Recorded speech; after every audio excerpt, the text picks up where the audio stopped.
Bonjour mes amis, صباح الخير عليكم. اليوم une bonne nouvelle pour les Algériens.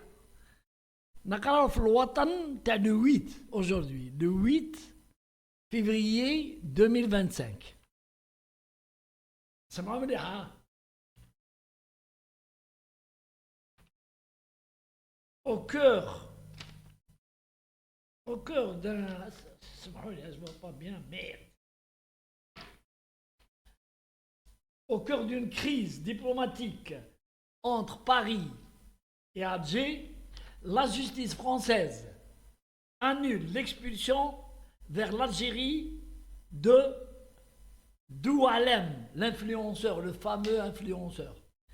Et ben voilà, une gifle de la justice française, tribunal de Melun, donnée à Rotaillot, le petit coq. Le petit coq qui veut. Il y a un truc français qui dit il a le ventre plus gros que la tête. C'est ça, Rotaillot. Rotaillot. Et je l'ai entendu après le refus du tribunal de Melun. Il est venu. Il a voulu se lamenter pour ne pas pleurer. Il n'a que les yeux pour pleurer, Rotaillot. Il a dit, le ministère de l'Intérieur va faire appel. Va faire appel. Et il a critiqué la justice française. Une des meilleures justices, il faut le reconnaître. Hein. La France est un pays pourri. Mais la justice française et bien sûr la politique sociale sont les meilleures dans le monde. Alors, Rotaillot a failli pleurer quand il a reçu la gifle. Et Macron, qui se cache, il n'a pas dit un mot. Il n'a pas dit un mot sur la justice. Il ne peut pas. Parce que bientôt, Inch'Allah, il va passer devant la justice française pour divers délits. Pour divers délits. Alors, on revient à notre ami Rotaillot.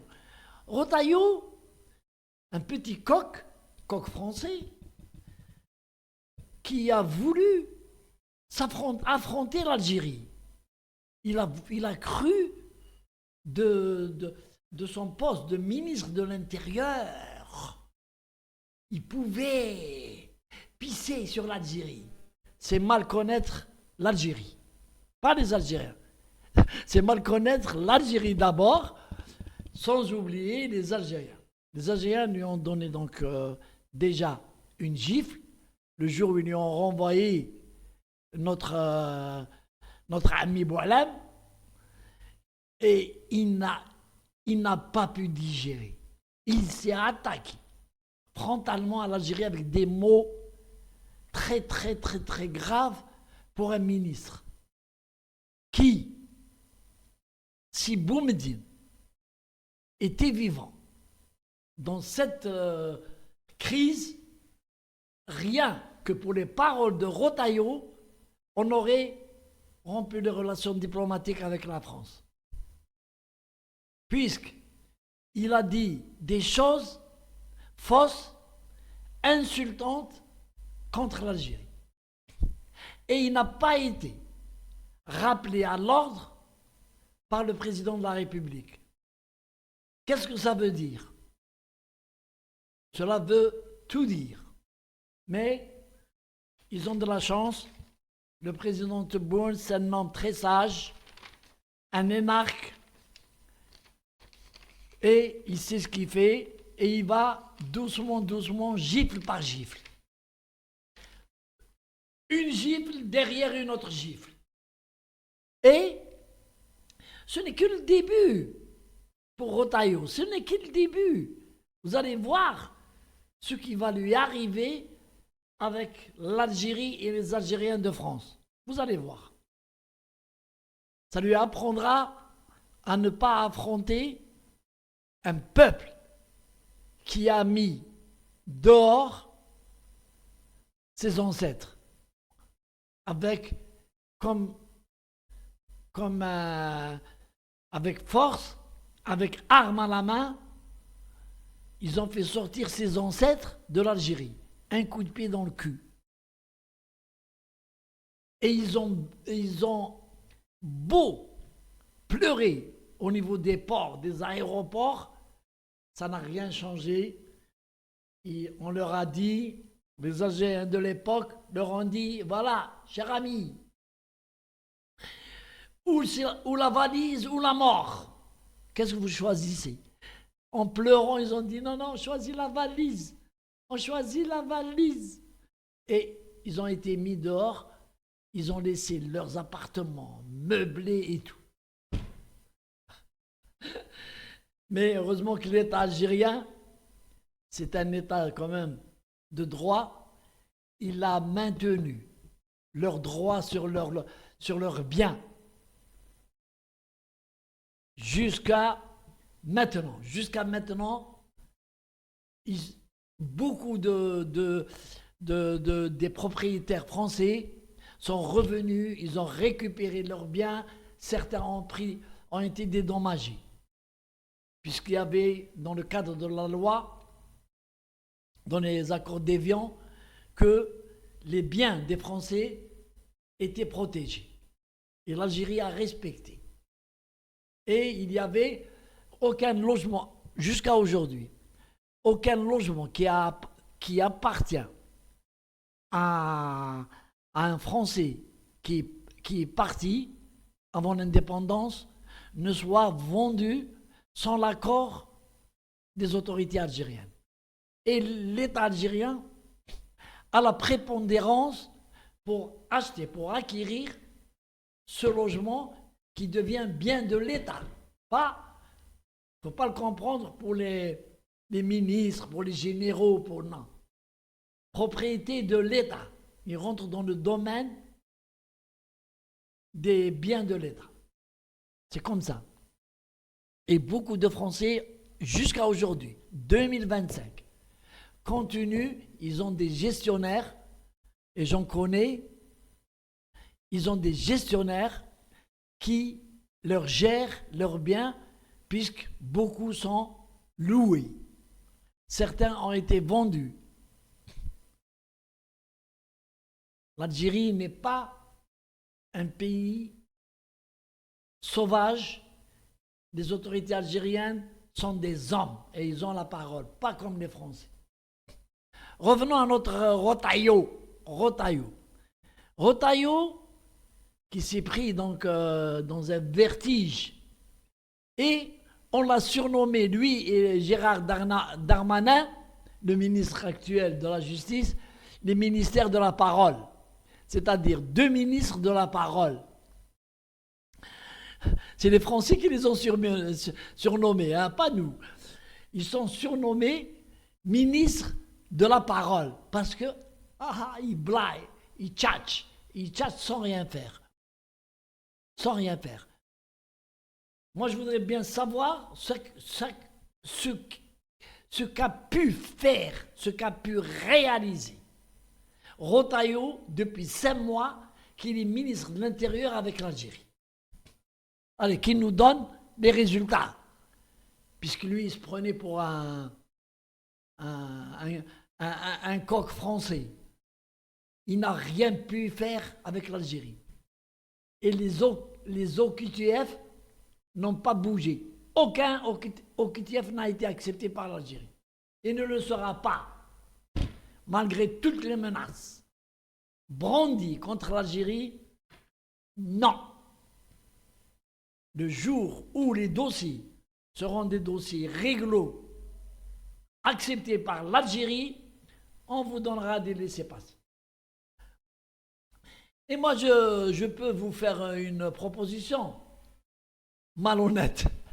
Donnez-nous les renégats, les Moi, je vous fais une proposition malhonnête à la France. Donnez-nous les harkis, les mercenaires qui sont cachés et protégés en France et qui sont recherchés par la justice algérienne. et dont des demandes d'extradition ont été déposées, donnez-nous-les avec, on prendra pour chacun d'eux 500 OQTF. Pour chaque harki, qui sont connus,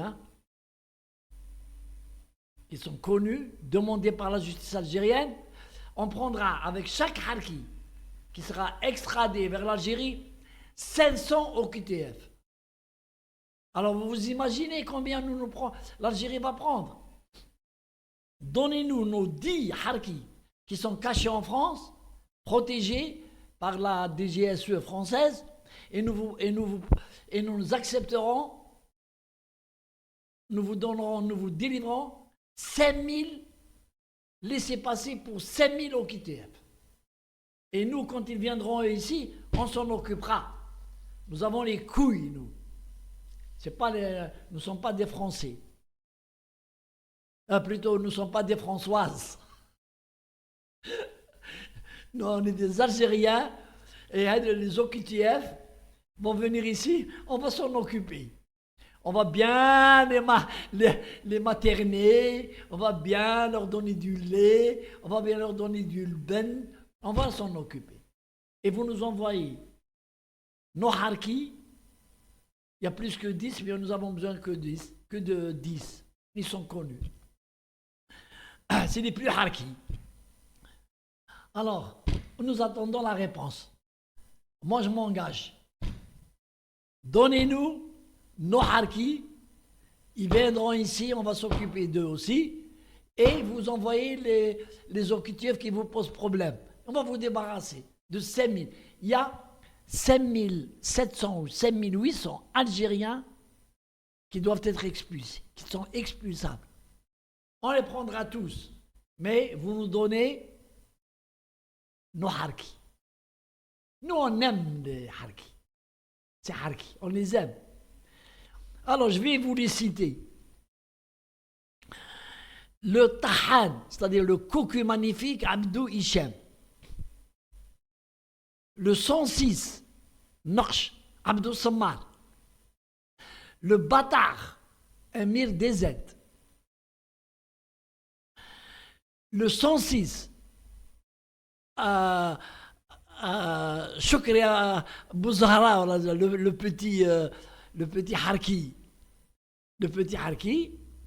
Et il y a d'autres, moi j'oublie leur nom, mais voilà les principaux que nous avons besoin.